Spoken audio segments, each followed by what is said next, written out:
اب سنیے زکریا اور یحییٰ علیہم السلام کے واقعات۔ دن گزرتے گئے، ابراہیم اور یعقوب علیہم السلام کی نسل سے کچھ نیک لوگ پیدا ہوئے۔ ان کو آل عمران کے نام سے یاد کیا جاتا ہے۔ اللہ تعالیٰ سورہ آل عمران آیت 33 اور 34 میں فرماتے ہیں، ان اللہ اصطفى آدم ونوحا وآل ابراہیم وآل عمران على العالمین ذریة بعضها من بعض واللہ سمیع علیم۔ بے شک اللہ تعالیٰ نے تمام جہان کے لوگوں میں سے آدم کو اور نوح کو اور ابراہیم کے خاندان اور عمران کے خاندان کو چن لیا کہ یہ سب آپس میں ایک دوسرے کی نسل سے ہیں، اور اللہ تعالیٰ سنتا جانتا ہے۔ جس عمران کا ذکر قرآن مجید نے کیا ہے یہ داؤد علیہ السلام کی اولاد سے ہیں۔ زکریا علیہ السلام کی بیوی یحییٰ علیہ السلام کی والدہ عیشا اور مریم علیہ السلام کی والدہ حنا دونوں حقیقی بہنیں تھیں، اور زکریا علیہ السلام رشتے میں مریم علیہ السلام کے خالو تھے۔ اس طرح یحییٰ علیہ السلام اور مریم علیہ السلام آپس میں خالہ زاد ہیں۔ اللہ تعالیٰ نے اس دور کے کئی واقعات کی طرف اشارہ کیا ہے۔ سب سے پہلا تذکرہ مریم علیہ السلام کی پیدائش کا ہوا ہے۔ یہ واقعہ دمشق میں ہوا۔ زکریا بن دان سلیمان علیہ السلام کی اولاد میں سے تھے۔ دمشق میں زندگی گزار رہے تھے۔ عمر 100 سال سے زیادہ ہو چکی تھی۔ اس قصے کی ابتدا قرآن مجید نے عمران کی بیوی سے کی ہے۔ وہ مریم علیہ السلام کی ماں اور عیسیٰ ابن مریم کی نانی ہیں۔ عمران کی بیوی کے ہاں عرصہ دراز سے کوئی اولاد پیدا نہ ہوئی تھی۔ ایک دن انہوں نے ایک چڑیا کو دیکھا، وہ اپنے بچوں کو خوراک کھلا رہی تھی۔ یہ دیکھ کر انہیں شدت سے اولاد کی خواہش محسوس ہوئی۔ انہوں نے اللہ سے دعا کی، اللہ نے ان کی دعا کو قبول فرمایا۔ چنانچہ جب بچے کی ولادت کا وقت قریب آیا تو انہوں نے ایک نذر مانی۔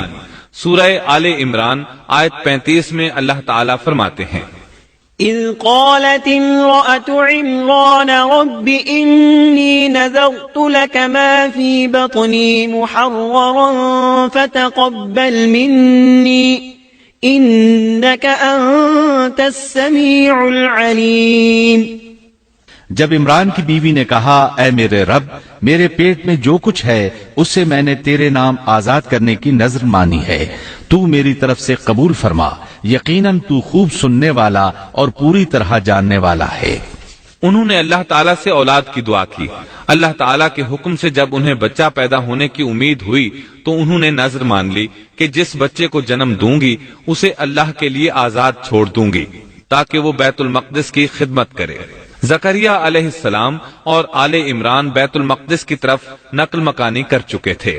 بیت المقدس یہودیوں کی عبادت گاہ تھی۔ یہ ان کا طریقہ تھا کہ اپنی اولاد کے بارے میں بیت المقدس کا خادم بنانے کی نذر مانا کرتے تھے۔ بچہ پیدا ہوتا تو علماء کے سپرد کر دیتے، وہ اسے تورات پڑھاتے تاکہ وہ عبادت کرنے والا بن جائے، بیت المقدس کی خدمت کرے۔ لیکن ان کے ہاں بچی پیدا ہوئی۔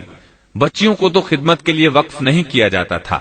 سورہ آل عمران آیت 36 میں ہے، فلما وضعتها قالت رب إني وضعتها أنثى والله أعلم بما وضعت وليس الذكر كالأنثى وإني سميتها مريم وإني أعيذها بك وذريتها من الشيطان الرجيم۔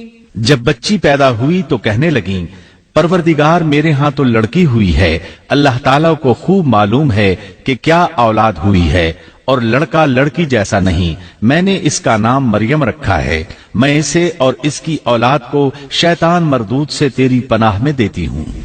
عمران کی بیوی حیرت میں پڑ گئیں کہ انہوں نے تو نذر مان رکھی ہے اور اب لڑکی کو تو بیت المقدس کی خدمت کے لیے وقف نہیں کیا جا سکتا۔ ان کے خاوند عمران بیت المقدس کے عابدوں میں سے تھے۔ بیوی نے ان سے مشورہ کیا، طے ہوا کہ بچی کو ہی خدمت کے لیے وقف کر دیا جائے۔ عمران کی بیوی بچی کو بیت المقدس میں لے آئیں۔ جس بچے کو وقف کرنا ہوتا تھا اس کی کفالت کوئی عالم کرتا تھا۔ عابدوں میں اس وقت یہ جھگڑا پیدا ہوا کہ اس بچی کی کفالت کون کرے گا۔ اس کے لیے آخر یہ طریقہ طے کیا گیا کہ وہ سب اپنا اپنا قلم پانی میں پھینکیں گے، جس کے قلم پر کچھ ظاہر ہو وہ اس کا کفیل بن جائے گا۔ چنانچہ سب نے اپنے قلم پھینک دیے، وہ پانی کے بہاؤ کے ساتھ بہنے لگے، جبکہ زکریا علیہ السلام کا قلم پانی کے بہاؤ کی مخالف سمت بہنے لگا۔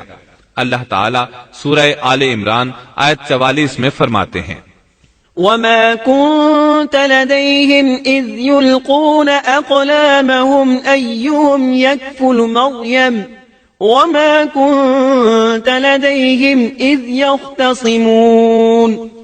تو ان کے پاس نہ تھا جبکہ وہ اپنے قلم ڈال رہے تھے کہ مریم کو ان میں سے کون پالے گا، اور نہ تو ان کے جھگڑے کے وقت ان کے پاس تھا۔ اس طرح زکریا علیہ السلام کفیل قرار پائے۔ مریم علیہ السلام نے بہت اچھی پرورش پائی، وہ بہت تیزی سے پروان چڑھی۔ آپ کا جسم مضبوط اور خوبصورت تھا، بہت نیک اور عبادت گزار تھی، عورتوں میں سب سے زیادہ سچ بولنے والی تھی۔ اللہ تعالیٰ نے انہیں اپنی کرامات سے نواز رکھا تھا۔ اللہ تعالیٰ سورہ آل عمران آیت 37 میں فرماتے ہیں، كلما دخل عليها زكريا المحراب وجد عندها رزقا قال يا مريم أنى لك هذا قالت هو من عند الله إن الله يرزق من يشاء بغير حساب۔ جب کبھی زکریا ان کے کمرے میں جاتے ان کے پاس روزی رکھی پاتے، وہ پوچھتے اے مریم تیرے پاس یہ روزی کہاں سے آئی؟ وہ جواب دیتی کہ یہ اللہ کے پاس سے ہے، بے شک اللہ تعالیٰ جسے چاہے بے حساب رزق دیتا ہے۔ زکریا علیہ السلام کو جب کہیں جانا ہوتا وہ مریم علیہ السلام کے کمرے کا دروازہ بند کر کے جاتے تھے۔ جب واپس آتے تو اس کے پاس رزق رکھا پاتے اور وہاں غیر موسمی پھل ہوتے۔ بہت تعجب کرتے۔ مریم علیہ السلام انہیں بتاتی یہ پھل اللہ تعالیٰ نے آسمان سے نازل کیے ہیں۔ اللہ تعالیٰ سورۃ المائدہ آیت 75 میں فرماتے ہیں، وَأُمُّهُ صِدِّيقَةٌ، اور عیسیٰ کی والدہ ایک راست باز عورت تھیں، اسی لیے ان کے ہاتھ پر بہت سی کرامات ظاہر ہو رہی تھی۔ ان کی فضیلت سورہ آل عمران آیت 42 میں ان الفاظ میں آئی ہے، وَإِذْ قَالَتِ الْمَلَائِكَةُ يَا مَرْيَمُ إِنَّ اللَّهَ اصْطَفَاكِ وَطَهَّرَكِ وَاصْطَفَاكِ عَلَى نِسَاءِ الْعَالَمِينَ۔ اور جب فرشتوں نے کہا اے مریم اللہ تعالیٰ نے تجھے برگزیدہ کر لیا اور تجھے پاک کر دیا اور سارے جہان کی عورتوں میں سے تیرا انتخاب کر لیا۔ سورۃ المائدہ آیت 75 میں ہے، ما المسيح ابن مريم إلا رسول قد خلت من قبله الرسل وأمه صديقة۔ مسیح ابن مریم پیغمبر ہونے کے سوا اور کچھ بھی نہیں، اس سے پہلے بھی بہت سے پیغمبر ہو چکے ہیں، اس کی والدہ ایک راست باز عورت تھی۔ بخاری، مسلم، ترمذی اور نسائی کی حدیث ہے، نبی کریم صلی اللہ علیہ وسلم نے فرمایا، خیر نسائها مریم بنت عمران وخیر نسائها خدیجة بنت خویلد۔ اپنے زمانے میں مریم علیہ السلام سب سے افضل عورت تھیں اور اس امت میں خدیجہ رضی اللہ عنہا سب سے افضل عورت ہیں۔ بہت سی احادیث میں 4 عورتوں کی فضیلت آئی ہے۔ نبی صلی اللہ علیہ وسلم نے فرمایا، سارے جہان کی عورتوں میں سے 4 عورتیں افضل ہیں، مریم بنت عمران، فرعون کی بیوی آسیہ، خدیجہ بنت خویلد اور فاطمہ بنت محمد رضی اللہ عنہن۔ بس ثابت ہوا کہ مریم علیہ السلام کو اللہ تعالیٰ نے بہت فضیلت عطا فرمائی تھی۔ زکریا علیہ السلام نے ان کی فضیلت دیکھی تو ان کے دل میں بھی اولاد کی خواہش پیدا ہوئی۔ وہ اس وقت تک بے اولاد تھے، عمر 100 سال سے زائد تھی، بیوی 90 سال کی تھی۔ اولاد کی شدید تمنا کے باعث انہوں نے اللہ سے دعا مانگی۔ سورہ مریم آیات 1 تا 6 میں ہے، کاف ہا یا عین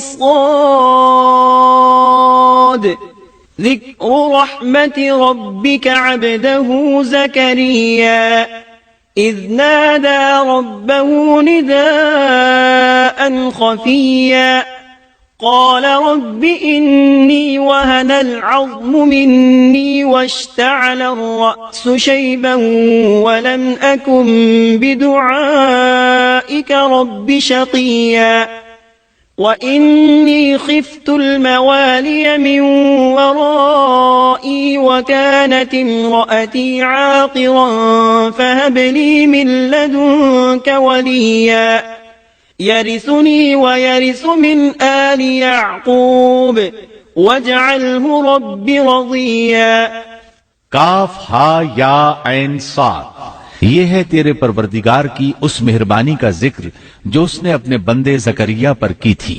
جبکہ اس نے اپنے رب سے چپکے دعا کی تھی کہ اے میرے پروردگار، میری ہڈیاں کمزور ہو گئی ہیں، سر بڑھاپے کی وجہ سے بھڑک اٹھا ہے، لیکن میں کبھی بھی تجھ سے دعا کر کے محروم نہیں رہا۔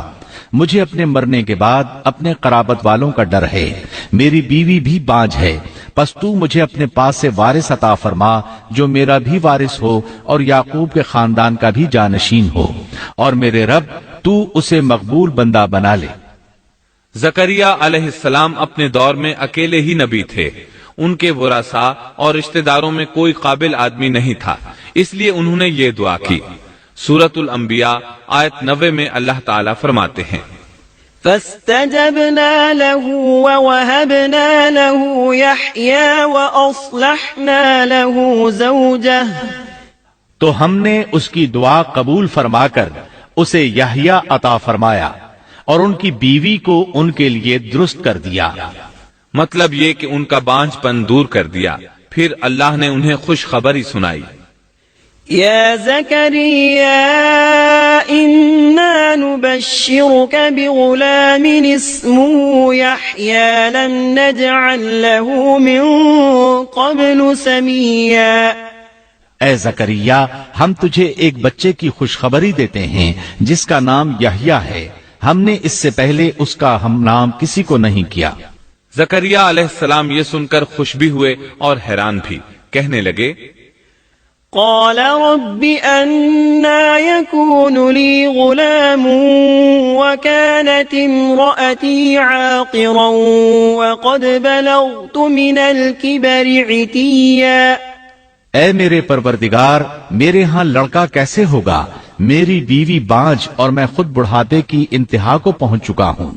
اللہ نے جواب میں فرمایا قال كذلك قال ربك هو علي هين وقد خلقتك من قبل ولم تك شيئا۔ ارشاد ہوا کہ وعدہ اسی طرح ہو چکا، تیرے رب نے فرما دیا ہے کہ مجھ پر یہ بالکل آسان ہے اور میں اس سے پہلے تجھے بھی پیدا کر چکا ہوں، حالانکہ تو کچھ بھی نہ تھا۔ اس پر زکریا علیہ السلام نے عرض کی قال رب اجعل لي آیہ، کہنے لگے میرے پروردگار، میرے لیے کوئی علامت مقرر فرما دے۔ یعنی زکریا علیہ السلام نے عرض کی میرے رب کوئی نشانی مقرر فرما دیجئے کہ میرے ہاں بچہ پیدا ہونے والا ہے، جس سے میں سمجھ جاؤں کہ یہ بچہ بنی اسرائیل پر ظاہر ہوگا، تاکہ بنی اسرائیل کو بھی اس کی فضیلت اور اہمیت کا علم ہو جائے۔ تب اللہ تعالیٰ نے فرمایا قال آيتك ألا تكلم الناس 3 ليال سويا۔ ارشاد ہوا کہ تیرے لیے علامت یہ ہے کہ تو بھلا چنگا ہونے کے باوجود 3 راتوں تک کسی شخص سے بول نہیں سکے گا۔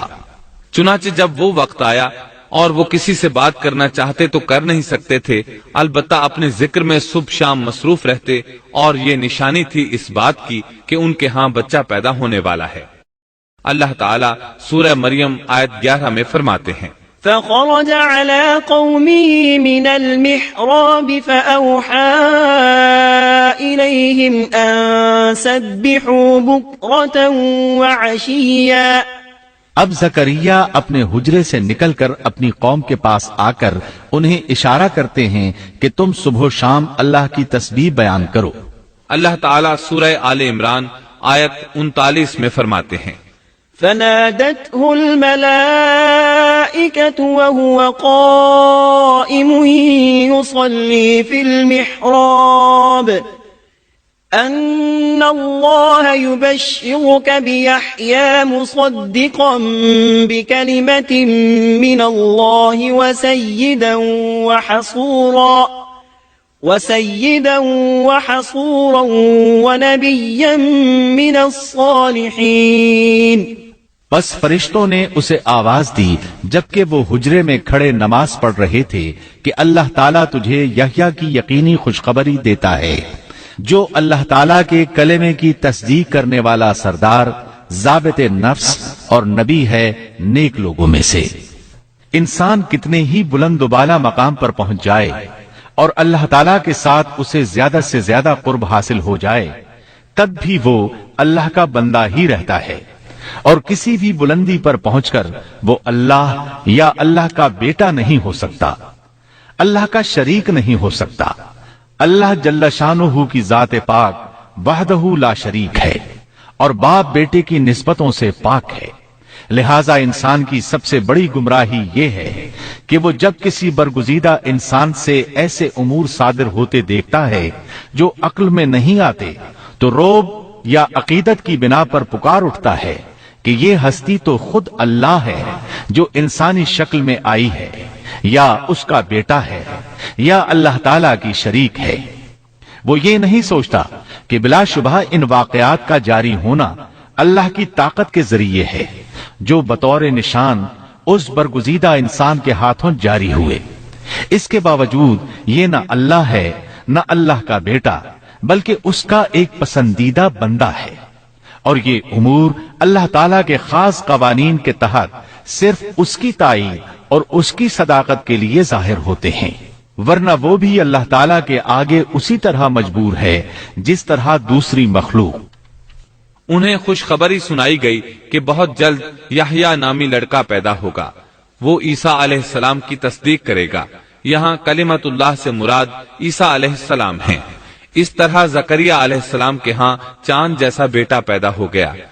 یہ جو ہی بڑے ہوئے ان کے پاس اللہ تعالیٰ کا پہلا حکم پہنچا، یا یحییٰ خذ الکتاب بقوة وآتیناہ الحکم صبیا. اے یحییٰ میری کتاب کو مضبوطی سے تھام دے اور ہم نے اسے لڑکپن ہی میں دانائی عطا فرما دی.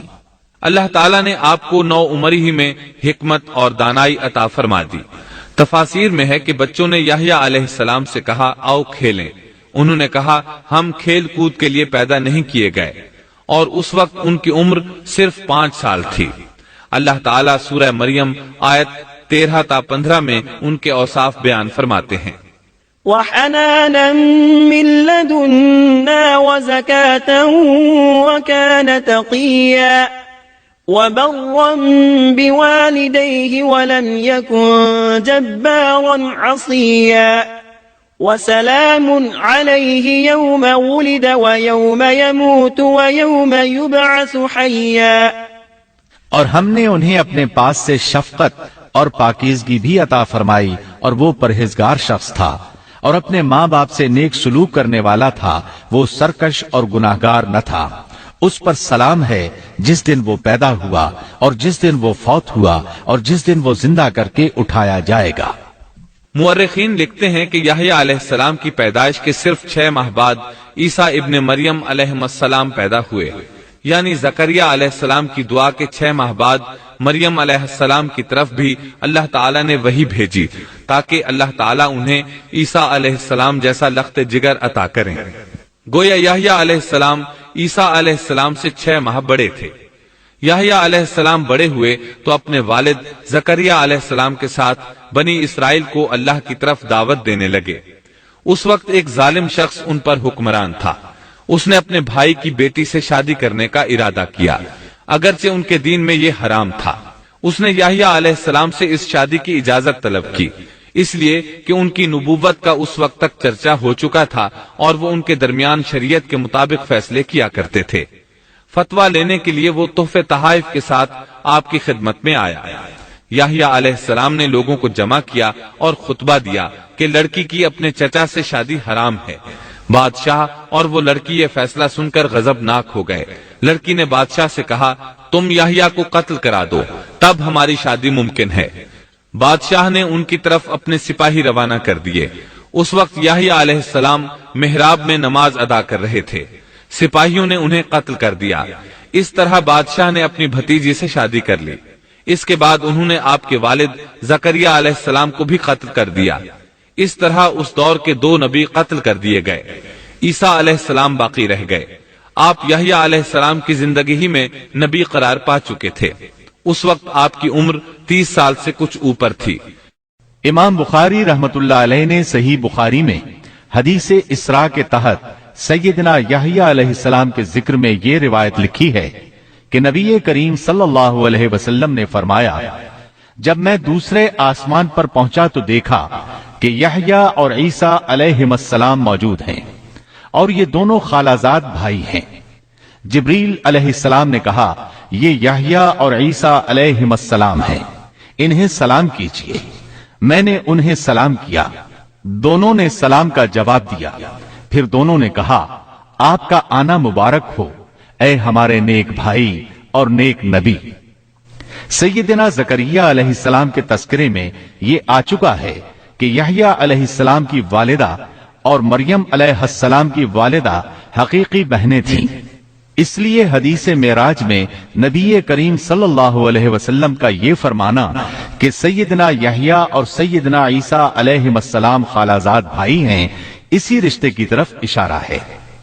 دنیا میں اس سے زیادہ شقی اور بدبخت کوئی اور نہیں ہو سکتا جو ایسی مقدس ہستی کو قتل کر دے جو نہ کسی کو ستاتی ہو اور نہ کسی کے مال و دولت پر نظر رکھتی ہو، بلکہ اس کے برعکس بغیر کسی طمع اور اجرت کے اس کی زندگی قوم کی اصلاح اور خیرخواہی کے لیے وقف ہو چکی ہو۔ چنانچہ نبی کریم صلی اللہ علیہ وسلم نے اسی بنا پر سیدنا ابو عبیدہ رضی اللہ عنہ کے اس سوال پر کہ قیامت میں سب سے زیادہ عذاب کا مستحق کون ہوگا یہ فرمایا تھا، وہ شخص جو کسی نبی کو یا ایسے شخص کو قتل کرے جو بھلائی کا حکم کرتا ہو اور برائی سے باز رکھتا ہو۔ اقوام عالم میں صرف یہودی ہی ایک ایسی قوم ہے جس نے ایسے پاکیزہ نفوس کو بے تحاشا قتل کیا۔ اللہ رب العزت سورہ بقرہ آیت 61 میں فرماتا ہے، اور وہ نبیوں کو ناحق قتل کرتے تھے۔ انسان کو اللہ کے فضل و کرم سے کسی بھی وقت اور کسی بھی حالت میں نا امید نہیں ہونا چاہیے، مایوسی کو پاس نہیں آنے دینا چاہیے۔ کبھی ایسا بھی ہوتا ہے کہ انسان پورے خلوص اور پوری دل جمعی کے ساتھ دعائیں کرتا ہے اور مسلسل کرتا رہتا ہے، لیکن اس کے باوجود بھی مقصد حاصل نہیں ہوتا۔ لیکن اس کا یہ مطلب ہرگز نہیں کہ اللہ دعائیں سن نہیں رہا یا قبول نہیں کر رہا۔ اس قسم کی مایوسی اور خیالات کو کفر قرار دیا گیا ہے۔ اللہ تعالیٰ نے گزشتہ قوموں کے سنگین حالات بیان کیے ہیں۔ ان قوموں کی جان و مال میں ایسے حادثات اور پے در پے ایسی مصیبتیں پیش آئیں کہ اہل ایمان اور ان کے نبی پکار اٹھے، اللہ کی مدد کب آئے گی؟ ایسی سخت گھڑیاں خوشیوں کا پیش خیمہ ہوا کرتی ہیں اور مصیبتوں کا دور ختم ہو جاتا ہے۔ جو لوگ اللہ کی قضاء و قدر پر بھروسہ رکھتے ہیں وہ ایسے لمحات میں مصیبتوں کی دلدل سے نکل جاتے ہیں اور انہیں اللہ تعالیٰ کی طرف سے ایک نئی زندگی عطا کی جاتی ہے۔